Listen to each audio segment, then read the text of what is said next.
사랑하는 성도 여러분, 전 세계 및 전국의 지교회 성도 여러분, 지성전 मसीह में प्रिय भाइयों और बहनों, 전 세계 शाखा और संघी कलीसियाओं के सदस्य कोरिया और कोरिया से बाहर और तमाम मानवीन के सदस्य जो जीसीएन और इंटरनेट के द्वारा इस सभा में शामिल है। 십자가를 지시기 전날 예수님은 नरक संदेश श्रृंखला के ऊपर यह 17वां सत्र है।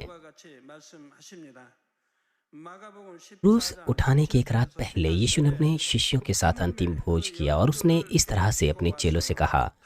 मरकुस 14 अध्याय 17 पद में लिखा है, जब सांझ हुई तो वो 12 के साथ आया और जब वे बैठे भोजन कर रहे थे तो यीशु ने कहा, मैं तुमसे सच कहता हूँ कि तुम में से एक जो मेरे साथ भोजन कर रहा है मुझे पकड़वाएगा। वो किसके बारे में बात कर रहा था? वो यहूदा इस्करियोती के बारे में बात कर रहा था। यीशु पहले से जानता था कि यहूदा उसके साथ विश्वासघात करेगा, परंतु अंत तक यीशु ने यहूदा को नहीं छोड़ा। यीशु ने उसे नहीं छोड़ा बल्कि उसे जागृत करने की कोशिश की, उसे पश्चाताप के मौके दिए, क्योंकि यीशु जानता था कि उसके प्राण के साथ क्या होने वाला था, उसकी आत्मा के साथ क्या होने वाला था। यीशु असल में चाहता था कि यहूदा उसकी बात सुने, पश्चाताप करे और अनंत सजा से छूट सके। हालांकि यीशु सब कुछ जानता था। वो जानता था कि यहूदा अंत तक मन नहीं फिराएगा, फिर भी उसने ईमानदारी से बात की, क्योंकि वो बहुत अच्छे से जानता था कि यहूदा के साथ क्या होने वाला था। मरकुस 14 अध्याय 21 पद में लिखा है, क्योंकि मनुष्य का पुत्र तो जैसा उसके विषय में लिखा है जाता ही है, परंतु उस मनुष्य पर हाय जिसके द्वारा मनुष्य का पुत्र पकड़वाया जाता है। यदि उस मनुष्य का जन्म ही ना होता तो उसके लिए भला होता। ये बात बिल्कुल सत्य है। भले ही आपको नरक की कम से कम सजा मिले तो भी आपके लिए बेहतर है कि आप जन्म ही ना ले, नरक में गिरने के बजाय। परंतु हमारे लिए जिन्होंने उद्धार पाया है, जो स्वर्ग जाएंगे, हमारे लिए हमारा जन्म अपने आप में एक आशीष है और यह एक आभारी होने वाली चीज़ है।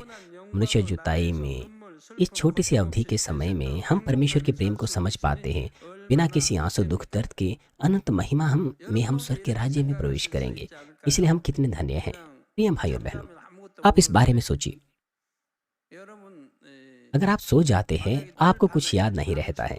मान लीजिए आज रात आपकी एक बहुत ही सुंदर, एक आनंदित करने वाली पार्टी है। ये पार्टी बहुत आनंद करने वाली है।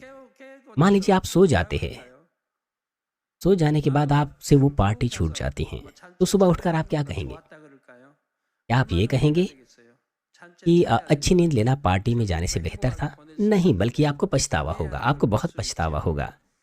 आप आनंद भरा समय गुजार सकते थे, इसलिए आपको पछतावा होगा। सोने के बजाय आप आनंद से उस पार्टी में शामिल होना चाहते थे। जिन लोगों के विषय में आज मैं आपसे बात करूंगा वो उनके विषय में है जो आशीषित है जैसे कि हम हैं, लेकिन उन्होंने मध्य में परमेश्वर को छोड़ दिया और उनके आत्मा ने श्राप पाया और वे नरक में जा गिरे। जैसे कि यीशु ने अंत तक यहूदा इस्करियोती को नहीं छोड़ा, उसी प्रकार से परमेश्वर ने उन्हें भी अंत तक नहीं छोड़ा। परमेश्वर ने उन्हें पवित्र आत्मा के द्वारा जागृत किया, उन्हें अनुग्रह दिया कि वे मन फिरा सकें, परंतु अंत में उन्होंने परमेश्वर के उस हाथ को छोड़ दिया, त्याग दिया। पिछले सत्र को जारी करते हुए मैं आज उन सजाओं के बारे में आपको बताऊंगा जो ये आत्माएं पाएंगी जो निचले कब्र में चली जाएगी पवित्र आत्मा की निंदा करने के द्वारा। मैं प्रभु के नाम से प्रार्थना करता हूँ कि इस संदेश को अपने हृदय में आप छाप लें ताकि आप परमेश्वर को इस प्रकार से दुख ना दें। मसीह में प्रिय भाइयों बहनों, पहला मामला वो व्यक्ति है जो एक पास्टर हुआ करता था लेकिन अहंकारी बन गया और परमेश्वर के विरुद्ध खड़ा हो गया। इस चर्च में उसने अपनी दुर्बलताओं और बीमारियों से चंगाई प्राप्त की और उसने पवित्र आत्मा के विभिन्न कार्यों का अनुभव किया। तब से उसने अपने हृदय का खतना किया और अपने हृदय के खतने के लिए उपवास की, प्रार्थनाएं की। वो आत्माओं के घर जाने, सुसमाचार प्रचार करने में बहुत ही उत्सुक था, बहुत ही उत्साही था। जब उसने पवित्र आत्मा की आवाज़ का अनुसरण किया, पवित्र आत्मा की आवाज़ को सुना, उसने फल उत्पन्न किए। उसने बहुत से लोगों से प्रेम प्रशंसा प्राप्त की और अंत में वो एक पास्टर बन गया। और जैसे ही दूसरों के द्वारा उसने पहचान प्राप्त की, प्रशंसा प्राप्त की, उसके हृदय में अहंकार बढ़ने लग गया। वो खुद को जांच ही नहीं पाया। वो हर बात में खुद को सही मानता था। उसने अपना खतना बंद कर दिया। ईर्ष्या, बैर, जलन, क्रोध से वो भरने लग गया। उसने यहाँ तक कि उनकी न्याय और निंदा भी की जो धर्मी थे। यदि उसे कोई व्यक्ति पसंद नहीं आता था, वो उसके विरुद्ध दुर्भावनाएं रखने लग जाता था। अगर कोई व्यक्ति अहंकार से भर जाए और उसकी बुराई प्रकट होने लग जाए, तो वो और भी बड़ी बुराई प्रकट करता है। और अंत में उसकी स्थिति बहुत खराब हो गई कि वो ना तो खुद को नियंत्रित कर पाता था, ना किसी की सलाह सुन पाता था। इस व्यक्ति ने बुराई पर बुराई एकत्र की और अंत में शैतान के जाल में फंस गया। और जब परीक्षा आई तो उसने धोखा खा लिया और परमेश्वर के विरुद्ध उठ खड़ा हुआ। प्यारे भाई और बहनों, प्रेरित पौलुस हमें सलाह देता है फिलिपियों 2:12 में, सो हे मेरे प्यारों, जिस प्रकार तुम सदा से आज्ञा मानते आए हो, वैसे ही अब भी न केवल मेरे साथ रहते हुए पर विशेष करके मेरे दूर रहने पर भी डरते और कांपते हुए अपने उद्धार का कार्य पूरा करते जाओ। हमने केवल पवित्र आत्मा को पाने का मतलब यह नहीं है कि हमारा उद्धार का कार्य पूरा हो गया है। हमें संपूर्ण उद्धार प्राप्त करना है जब तक हम स्वर्ग ना जाएं, अर्थात हमें डरते और कांपते हुए सतर्क रहना है, जागृत रहना है, जब तक हम पूरी तरह से पवित्र ना हो जाएं। कुछ लोग पास्टर्स और लीडर्स बन जाते हैं क्योंकि वो परमेश्वर के बड़े अनुग्रह का अनुभव करते हैं या पवित्र आत्मा की भरपूरी प्राप्त करते हैं, लेकिन अगर वो पूरी तरह से अभी पवित्र नहीं है तो यह एक मैराथन धावक की तरह है जिसने अंतिम सीमा को अभी पार नहीं किया है। भले ही एक मैराथनर धावक शुरुआत में ही तेजी से दौड़े, लेकिन अगर वो बीच में ही छोड़ दें तो फिर वहीं उसकी समाप्ति हो जाती है। शुरुआत में ही सबसे आगे दौड़ने का मतलब यह नहीं कि वो जीत गया है। उसे प्रतियोगिता में कोई पुरस्कार नहीं मिलेगा अगर उसने अंतिम सीमा को पार नहीं किया है। हमारा मसीह जीवन भी ऐसा ही है। अगर आप अपने हृदय का खतना छोड़ दे, आपकी विश्वास योग्यता ठंडी हो जाए, तो यह बिल्कुल वैसे ही है, उन लोगों की तरह ही है जो परमेश्वर से नहीं मिले हैं। इसीलिए प्रेरित पौलुस, जो अपने पूरे जीवन भर प्रभु से मिलने के बाद विश्वास योग्य रहा, उसने हमेशा नम्र रहने की कोशिश की। पहला कुरिन्थियों 9:27 कहता है, परंतु मैं अपनी देह को मारता कूटता और वश में लाता हूँ, ऐसा न हो कि औरों को प्रचार करके मैं आप ही किसी रीति से निकम्मा ठहरूं। पहला कुरिन्थियों 10:12 में वो हमें सलाह देता है, इसलिए जो समझता है कि मैं स्थिर हूँ वह चौकस रहें कि कहीं गिर ना पड़े। जिस व्यक्ति के बारे में अब से मैं आपको बताऊंगा, उसे भी यही लगता था कि वो स्थिर है, लेकिन उसके हृदय में बहुत सी बुराई थी और अंत में वो गिर पड़ा। प्यारे भाई बहनों, हमें अपने विश्वास में निर्बल नहीं रहना चाहिए, गुनगुना नहीं रहना चाहिए। हमें पापों के विरुद्ध लहू बहाने तक संघर्ष करना चाहिए जब तक कि हम अपने हृदय से सभी पाप और बुराई को पूरी तरह से दूर नहीं कर देते हैं। यहाँ तक कि हम अपने हृदय का खतना भी करें, विश्वास योग्य रहें, जुनून से उत्साह से विश्वास योग्य रहें, लेकिन अगर हम आधे रास्ते में छोड़ दें तो हम शैतान के द्वारा उसके जाल में फंस जाएंगे। इसका कारण यह है कि शत्रु दुष्ट और शैतान गरजने वाले सिंह के समान हमेशा इस आड़ में रहता है कि किसको फाड़ खाएं। इसीलिए प्रकाशित वाक्य 3:16 में लिखा है, इसीलिए कि तू गुनगुना है, न ठंडा और न गर्म है, इसलिए मैं तुझे मुंह से उगलने पर हूँ। कुछ लोग एक गुनगुना मसीह जीवन जीते हैं। वे आत्मा भरा मसीह जीवन जिया करते थे, मगर उसके बाद अब वो गुनगुने हो जाते हैं अपने विश्वास में, फिर वो बीमार हो जाते हैं, दुर्घटनाओं के शिकार हो जाते हैं, फिर वो पश्चाताप करते हैं। वो इस तरह से पश्चाताप करते हैं कि मैं परमेश्वर के प्रति पहले प्रेम को पुनः पाना चाहता हूँ। मैं पश्चाताप करता हूँ अपने गुनगुने जीवन के लिए कि मैंने प्रार्थनाएं छोड़ दी। मैं अपने आप को आत्मिक रूप से पुनः पाना चाहता हूँ। वो इस तरह से पश्चाताप करते हैं। यह आत्मा जो निचले कब्र में गिर जाती है, वो एक मशीन के द्वारा जो नरक के दूध की आकृति में होती है यातना पाएगी। यह मशीन नरक के दूध से कई गुना बड़ी होती है। नरक के दूध की भीषणता के ऊपर मशीन की वो जो ठंडी अनुभूति होती है, वो आत्मा को और भी भयभीत कर देती है। इस मशीन के हाथों में बहुत तेज नाखून होते हैं। वे इतने लंबे होते हैं कि इस आत्मा की तुलना में वे लंबे होते हैं। यह मशीन इस आत्मा की गर्दन को पकड़ लेगी, उसे अपने दाहिने हाथ से उठा लेगी और उसके सिर को अपने बाएं नाखून से पकड़ लेगी और उसे पलट देंगी।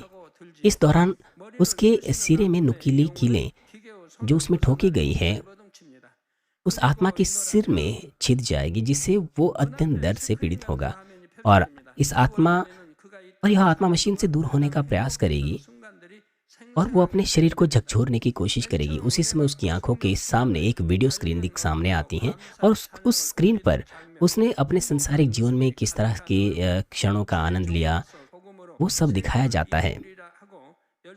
वो सारी चीज़ें दिखाई जाती है कि किस तरह से वो परमेश्वर के प्रति प्रेम करता था। एक पास्टर के रूप में उसने किस तरह से परमेश्वर से प्रेम प्राप्त किया, आत्माओं को सुसमाचार का प्रचार किया। ये सारे दृश्य एक-एक करके स्क्रीन के सामने उसके समक्ष आते हैं।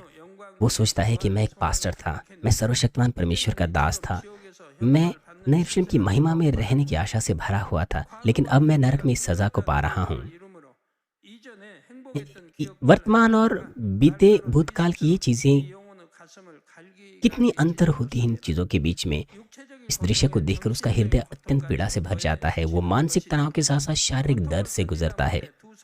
उस दर्द को ना सहने पर वो अपने हाथों से अपने सिर को ढकने की कोशिश करता है। वो कहता है नरक के दूतों से रोकने की वो विनती करता है, लेकिन इसका मतलब यह नहीं कि उसका दर्द बंद हो जाएगा।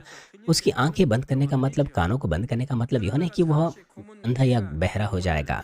थोड़े समय बाद वो पीड़ा देने वाली मशीन उसे ज़मीन पर फेंक देती है और नरक के जो दूत होते हैं, जो उसे देख रहे होते हैं, उसके चारों ओर इकट्ठे हो जाते हैं। वे चिल्लाकर हँसते हुए, ठहाका मारते हुए उसका मज़ाक उड़ाते हैं कि क्या तू परमेश्वर का दास है? तू तो शैतान के हाथों फँस गया और अंत में शैतान का शिकार बन गया। जब यह आत्मा फूट-फूट कर रोती है ऐसे उपहासपूर्ण शब्दों को सुनकर, तो मशीन फिर से दाहिने हाथ से उसकी ओर नीचे आती है और उसे 2 उँगलियों से उसकी गर्दन को पकड़कर हवा में उठा लेती हैं। जब उसे जब उस मश वह जो मशीन है गर्दन की ऊँचाई तक उसे उठाती है, तो अपने नुकीले नाखूनों से उसे फिर से छेदती है और फिर से उसके अतीत में क्या सुख उसने प्राप्त किया था उसे याद दिलाती हैं। यह यातना अंत तक चलती रहती है जब तक कि वह अंतिम न्याय प्राप्त ना कर ले। नरक में गंधक की झील में जब तक वह नहीं गिर जाता।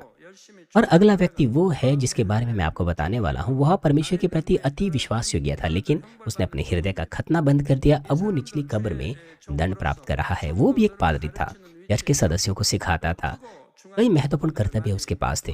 उसने भी अपने कर्तव्यों को लगन से पूरा करने की कोशिश की, लेकिन एक समय बिंदु पर उसने प्रार्थनाएं छोड़ दी, अपने हृदय का खतना करना छोड़ दिया।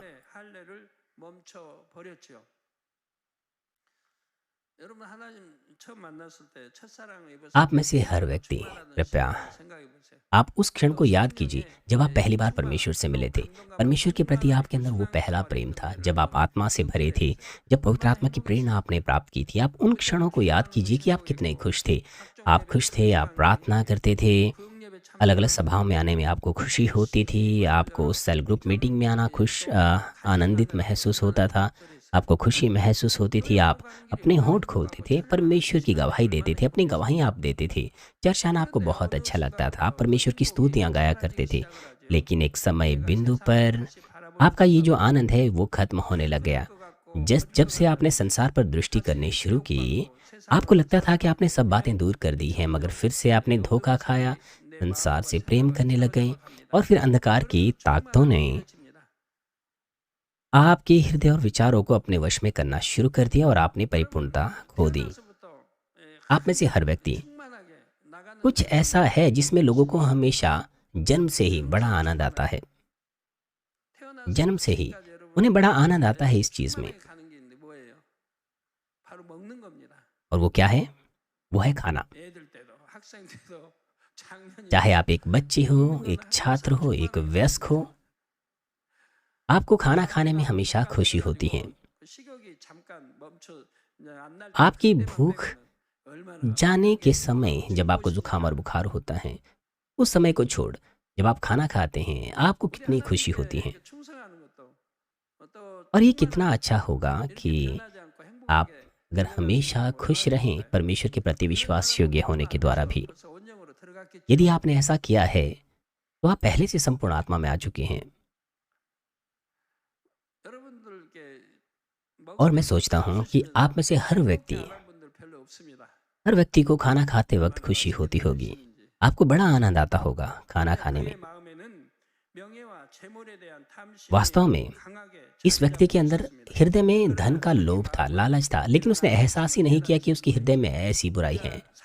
हमें हमेशा सतर्क रहना चाहिए कि हम प्रसिद्धि, लोभ, लालच को पाने की इच्छा अपने अंदर ना रखें। हम इसके प्रति हमेशा सतर्क रहना चाहिए।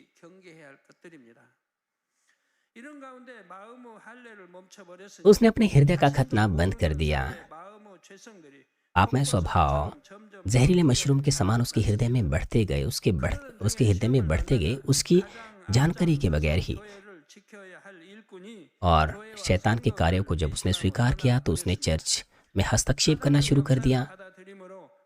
चर्च के लीडर होने के बावजूद भी उसने चर्च को छोड़ दिया। उसने चर्च के लोगों को प्रभावित किया, क्योंकि वो चर्च में एक बड़ा लीडर था। उसके कर्मों ने लोगों पर भी काफी प्रभाव डाला।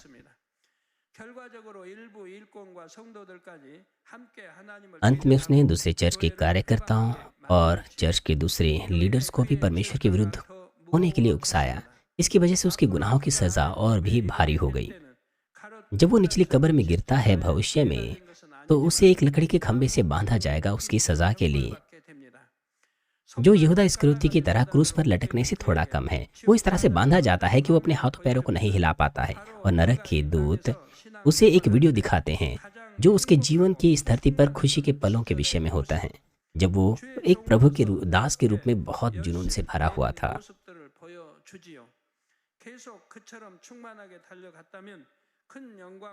यदि वो उसी तरह से अपने जीवन को जीता तो वो बड़ी आनंद और आदर का अनुभव करता, मगर उसने अपने लालच को, अपने झूठ को दूर नहीं किया। उसने पाप किया, उसने बहुमूल्य अवसर को त्याग दिया।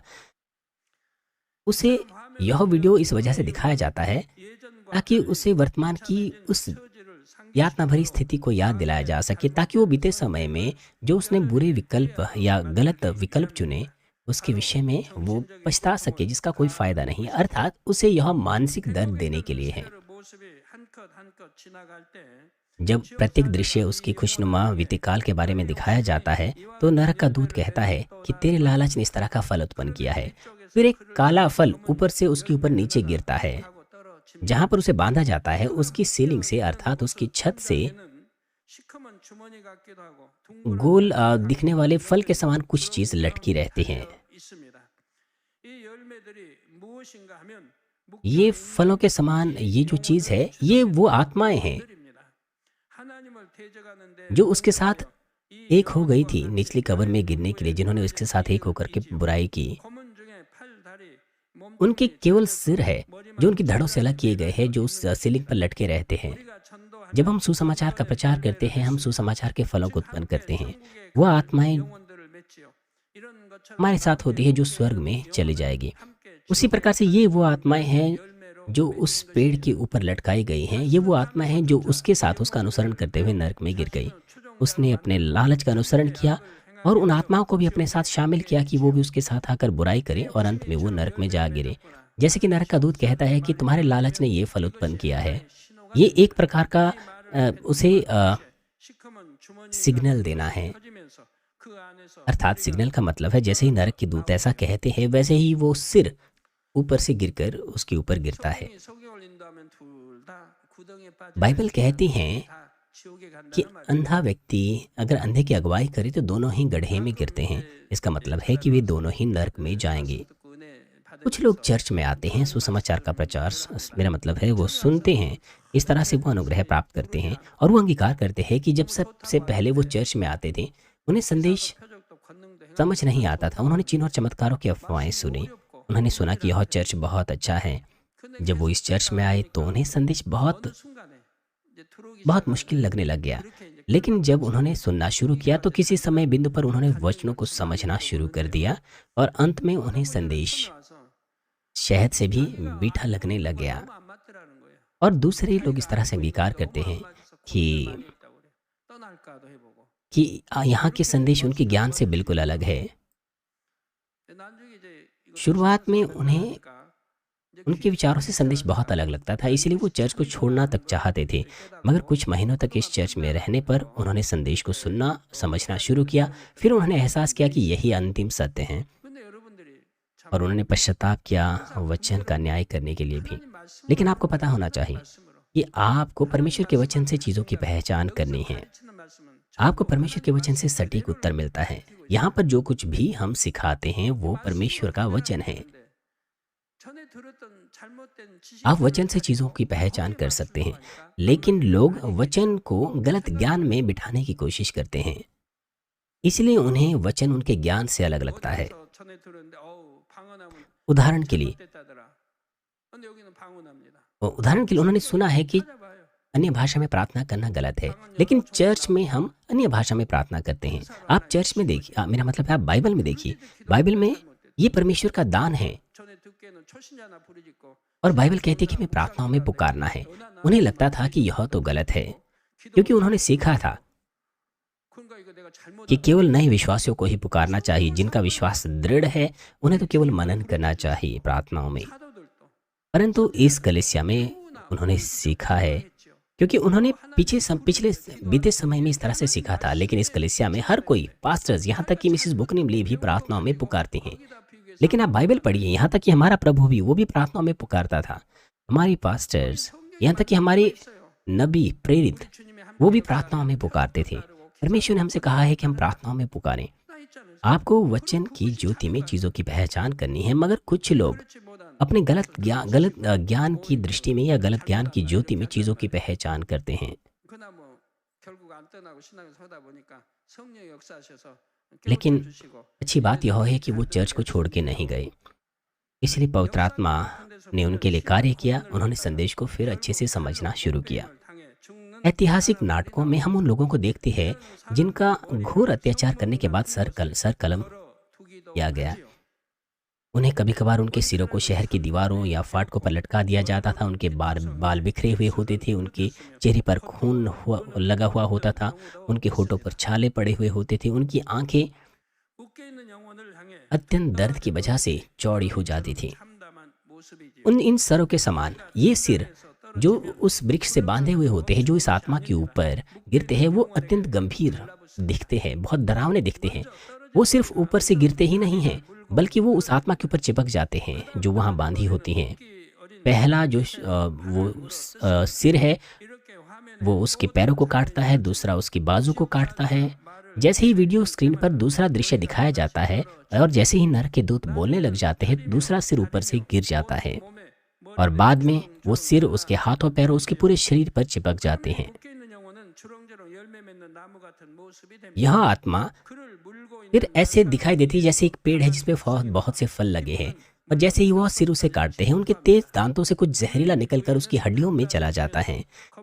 जिस हिस्से को काटा जाता है वो सख्त होता जाता है और नीले रंग का पड़ने लग जाता है, और वह जहर इतना ज्यादा होता है उसकी तुलना किसी भी जहरीले सांप या कीट से नहीं की जा सकती है। जो सिर उस आत्मा को काटते हैं वे दूसरों को दोष देते हैं, यहाँ तक कि वो अपनी बुराई के चलते परमेश्वर के विरुद्ध हुए थे, और वो उसके विरुद्ध भी नाराज होते हैं। जो पेड़ में बांधा हुआ व्यक्ति होता है, यह सोचते हुए कि उसकी वजह से हम नरक में आए, इसलिए उनका आक्रोश कितना गहरा होगा।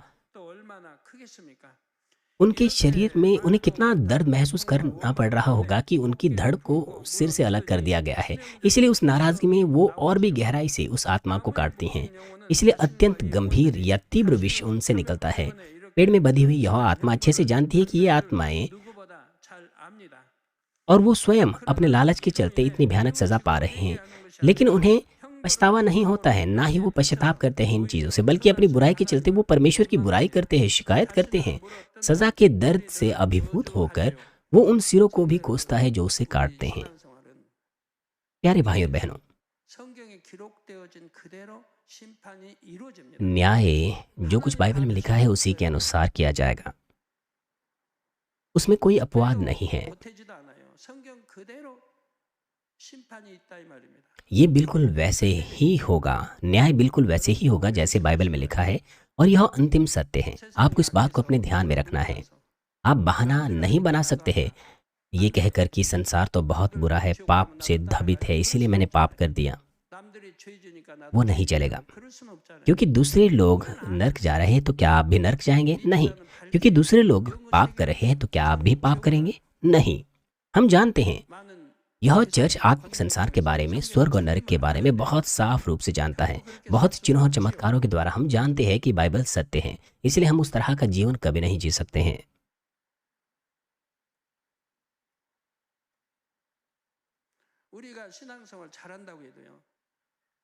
भले ही हम एक अच्छा मसीह जीवन जिएं, लेकिन अगर हम खुद की तुलना उन लोगों से करें जो लोग 90, 60, 50, 60 और 70 के दशक के लोग हैं, अगर हम खुद की तुलना उन लोगों से करें और अगर वो लोग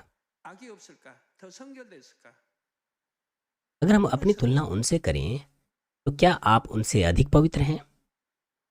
मुझे आश्चर्य होता है। यदि आप आधे हृदय से अपना मसीह जीवन जिए तो आप पवित्र नहीं हैं, आप उनसे पवित्र नहीं हैं। फिर अगर आप खुद की तुलना उन लोगों से करें जो 90 के, 50 या 40 के दशक के लोग हैं, वो लोग 50 साल पहले के लोग,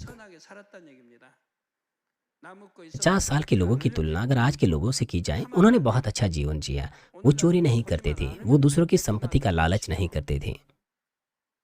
आजकल के दिनों में अगर आपके आसपास कोई ना हो तो लोग दूसरों की संपत्ति चुराते हैं। प्यारे भाई और बहनों, जब शुरुआती कलीसियाएं बढ़ रही थी, उनका उनका पुनरुत्थान हो रहा था, तब एक विवाहित जोड़ा था जिसका नाम हनन्याह और सफीरा था। एक दिन हनन्याह ने अपनी संपत्ति बेच दी और वो प्रेरितों के पास ले गया।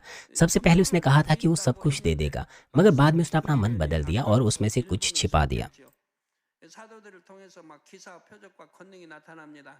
क्योंकि चिन्हों, चमत्कार और सामर्थ्य प्रेरितों के द्वारा प्रकट की जाती थी, इसलिए हर कोई आत्मा से भरे हुए रहते थे। इसलिए उन्होंने अपनी संपत्ति बेच दी और गरीबों की मदद करने के लिए वो उसे दे देते थे। लेकिन अपनी संपत्ति को बेचने के बाद हनन्याह और सफीरा हिचकिचाने लगे, इसलिए उन्होंने अपनी कुछ संपत्ति को छिपा दिया जो उन्होंने बेचा था। और इस वक्त पतरस ने, जिसने पवित्र आत्मा की साफ प्रेरणा प्राप्त की, वो इस तरह से कहता है प्रेरितों के काम 5:3 में, हे हनन्याह, शैतान ने तेरे मन में यह बात क्यों डाली कि तू पवित्र आत्मा से झूठ बोले और भूमि के दाम में से कुछ रख छोड़े। और 5:4 के बाद के हिस्से में लिखा है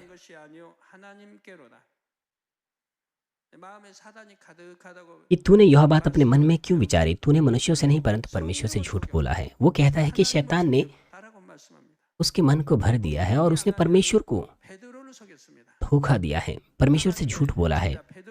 हालांकि हनन्याह ने पतरस को धोखा दिया था, उसने यीशु के चेले पतरस को धोखा दिया। लेकिन बाइबल क्या कहती है? बाइबल कहती है कि उसने पवित्र आत्मा को धोखा दिया, उसने परमेश्वर को धोखा दिया। क्यों?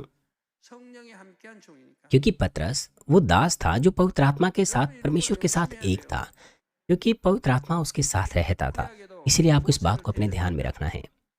पुराने नियमों में भी वो जो मूसा के विरुद्ध उठ खड़े हुए थे, वे जो भविष्यद्वक्ता शमूएल के विरुद्ध उठ खड़े हुए थे, परमेश्वर ने उनसे क्या कहा? परमेश्वर ने कहा कि वो लोग उस भविष्यद्वक्ता के विरुद्ध नहीं बल्कि परमेश्वर के विरुद्ध खड़े हुए हैं, क्योंकि ये वो दास थे जो परमेश्वर के साथ एकजुट थे, क्योंकि परमेश्वर उनके साथ रहता था।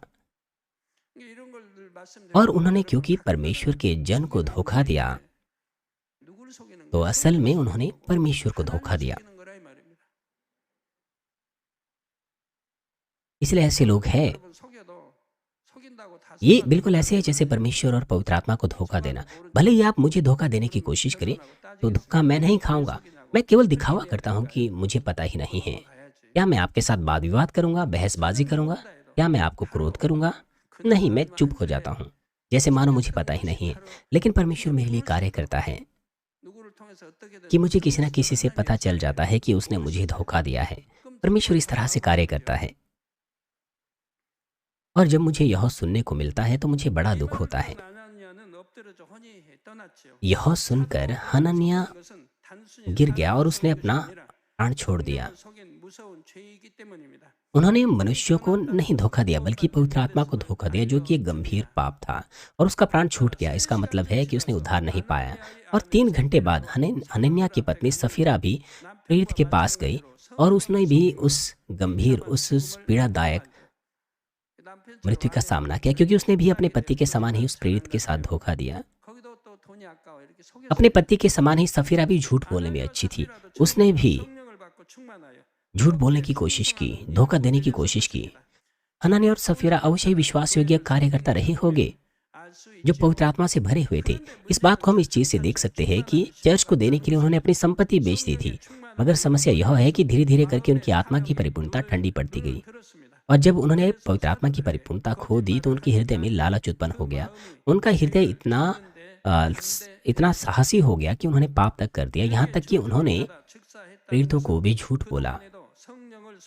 यह तथ्य कि वे शापित हो गए और तुरंत मर गए यह बताता है कि पवित्र आत्मा को कई बार धोखा देने के द्वारा उन्होंने बहुत से पाप किए थे और अंत में वे एक ऐसी स्थिति में पहुंच गए थे जहां पर पवित्र आत्मा उनमें बुझ गया था।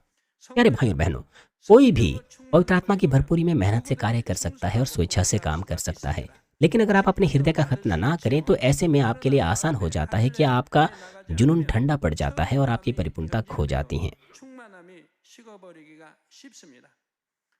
어느 때부터인가 세상이 틈타고 그러다 यदि आप किसी बिंदु से संसारिक चीजों को लेना शुरू करें, शैतान के प्रलोभनों को स्वीकार करें, तो आप एक ऐसे दुष्ट व्यक्ति के रूप में भी, मेरा मतलब है ऐसे व्यक्ति के रूप में बदल सकते हैं जो परमेश्वर के विरुद्ध खड़ा हो, और अंत में आत्मा आप में बुझ जाएगा। आपका उद्धार से कोई लेना देना नहीं होगा। इसलिए महत्वपूर्ण बात यह है कि आपको अपने हृदय का खतना करना है। लालच, ईर्ष्या, जलन, इन चीजों को आपको त्याग देना है और सच्चे हृदय और पूरे विश्वास को आपको पाना है। अन्यथा आप इस वक्त कितने ही जुनून भरे क्यों ना हो, आप कभी भी बदल सकते हैं। इस प्रकार आप असल में परमेश्वर को प्रसन्न नहीं कर सकते, लेकिन जो पूरी तरह से पवित्र है, जो ऐसा करने का प्रयास कर रहे हैं, उनकी विश्वास योग्यता ही सत्य है। वो परमेश्वर के समक्ष एक सुंदर सुगंध के रूप में कार्य करते हैं। मुझे आशा है कि इस संदेश से आप अपने हृदय को जांच सकें।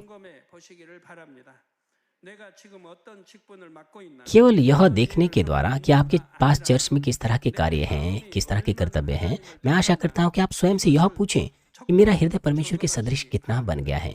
मुझे आशा है कि आप अपना मन बनाएं और अपने हृदय की चमड़ी को उखाड़ फेंके जो गंदे पापों से भरी है। ऐसा करने के द्वारा मैं प्रभु के नाम से प्रार्थना करता हूं कि आप साहसपूर्वक प्रभु की बाहों में दौड़ने के योग्य हो सकें, भले ही पूरी संकेत दे रही हो कि प्रभु इस वक्त अभी आने वाला है। आमीन। इस संदेश पर सोचते हुए सभी लोग साथ मिलकर प्रार्थना करेंगे।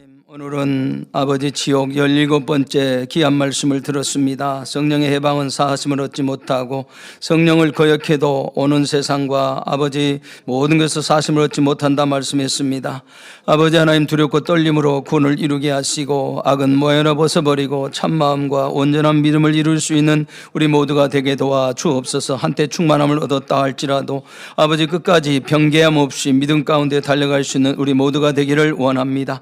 참으로 참 성결을 이루고 온영을 이룰 때까지 더 불같은 기도와 간구로 성령 충만함으로 주신 사명 잘 감당하며 악은 모양이라도 벗어내는 우리 모든 만민이 되어지도록 역사해 주시옵소서. 모든 것 감사드리옵고 우리 주 예수 그리스도 이름으로 기도하옵나이다. 아멘. 당회장님의 환자를 위한 기도를 받겠습니다. इस वक्त बीमारों के लिए सीनियर पास्टर की प्रार्थना ग्रहण की जाएगी। अगर आप बीमार हैं, अपना हाथ अपने बीमार अंगों पर रखें, और अगर आप बीमार नहीं, अपना हाथ अपनी छाती पर रखें और अपने हृदय की इच्छाओं के लिए इस प्रार्थना को प्राप्त करें। हालेलुया। सर्वशक्तिमान हमारे प्रेमी पिता परमेश्वर, कृपया अपना हाथ सभी विश्वासियों पर रखें जो इस वक्त इस प्रार्थना को ग्रहण कर रहे हैं। समय और दूरी को मिटाते हुए अपना कार्य उन लोगों पर प्रकट कीजिए जो इस वक्त इस प्रार्थना को जीसीएन के द्वारा, इंटरनेट के द्वारा, सैटेलाइट टीवी के द्वारा, शाखा और संघीय कलीसियाओं में और परमेश्वर की संतान संसार भर में ग्रहण कर रहे हैं। हृदय से विश्वास करने की योग्य उन्हें विश्वास दीजिए। तमाम नकारात्मक शक, क्लेश और आजमाइशें दूर कीजिए। सिर से लेकर पैर तक सभी अंदरूनी अंग, कोशिकाएं, उत्तक और तंत्रिकाएं और जो भी बीमार अंग है उन्हें पवित्र आत्मा की आग के द्वारा झुलसा दीजिए और मूल ज्योति के द्वारा। यीशु मसीह के नाम से मैं आज्ञा देता हूँ, शत्रु, दुष्ट और शैतान, सभी बीमारियां, रोगाणु, विषाणु और निर्भरताएं दूर हो, ज्योति आ जाएं। कृपया उनके तमाम असाध्य और अंतकारी रोग पवित्र आत्मा की आग के द्वारा झुलसा दीजिए। तमाम प्रकार की महामारियां, मलेरिया सहित दूर कीजिए। सभी संक्रामक रोग जैसे कि जुकाम और बुखार दूर हो, उन्हें सुरक्षा दीजिए सभी प्रकार के रोगाणुओं और विषाणुओं से। तमाम पेट, फेफड़े, जिगर, छाती, यूट्रिन और आंतों के कैंसर से उन्हें चंगा कीजिए। एड्स, लुकेमिया, दिमागी रक्तघात, उच्च रक्तचाप, धीमा रक्तचाप, हृदय, फेफड़े, स्त्री रोग, मधुमेह और तमाम प्रकार के सूजन और जलन दूर हो। पोलियो, लकवा, गठिया और हन्नेटी डिस्क से उन्हें चंगा कीजिए। पीठ दर्द, सिर दर्द, दिमागी रोग और तमाम दूसरे दर्द गायब हो जाएं। मिर्गी, स्वलिनता, उदासी, तंत्रिका रोग और दूसरी मानसिक बीमारियां दूर हो। सभी प्रकार के लकवे खुल जाएं। उठें, चलें और कूदें। 모든 마비된 것도 풀어지고 일어나 걷고 뛸지어다. आंखें सामान्य देखने लगे, कान सामान्य सुनने लगे, अंधे देखने लगे, बहरे सुनने लगे और गूंगे बोलने लग जाएं। तमाम प्रकार के दुर्घटना के दुष्प्रभाव से उन्हें चंगा कीजिए, उनकी टूटी हड्डियां जोड़ दीजिए, उन्हें जलन से ठीक कीजिए, जलन और दहन संवेदना उनसे दूर हो। पिता, कोई दाग वहां न रह जाएं। सभी प्रकार की नशे की लत से, जहर पदार्थ और उनके इस्तेमाल से साफ हो जाओ। मृत कोशिकाओं तंत्रिकाओं को फिर से जिला दीजिए, मृतकों को जिला दीजिए, उन्हें गर्भधारण की आशीष दीजिए। आप गर्भधारण की आशीष प्राप्त करने पाएं।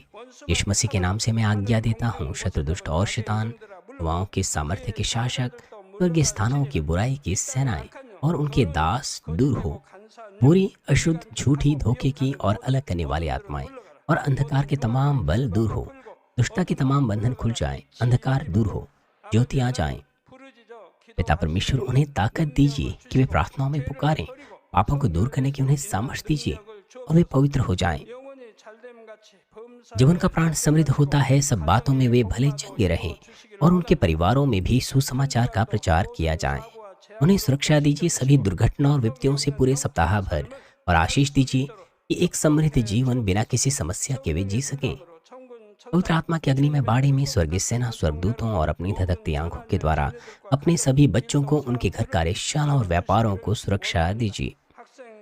विद्यार्थियों को बुद्धि और समझ दीजिए, जोश और जुनून मेहनत से पढ़ाई करने के लिए उन्हें दीजिए। उनके हृदय और मनों को संसारिक चीजों से बचाएं और वो परमेश्वर को और भी अधिक जुनून के साथ प्रेम करने पाएं। चाहे आपके बच्चे खाएं पिएं या जो कुछ भी करें, इन सब में वो अपना जीवन पिता परमेश्वर आपको महिमा देते हुए जीने पाएं। वे जीवित परमेश्वर की गवाही ये कहकर देने पाएं कि मैं परमेश्वर से मिला हूँ, मैंने परमेश्वर का अनुभव किया है, उससे उत्तर और आशीषें प्राप्त किए हैं। पिता परमेश्वर, आपका धन्यवाद। सारी महिमा केवल आपको मिले। हमारे प्रभु यीशु मसीह के नाम से मैं प्रार्थना करता हूँ, आमीन।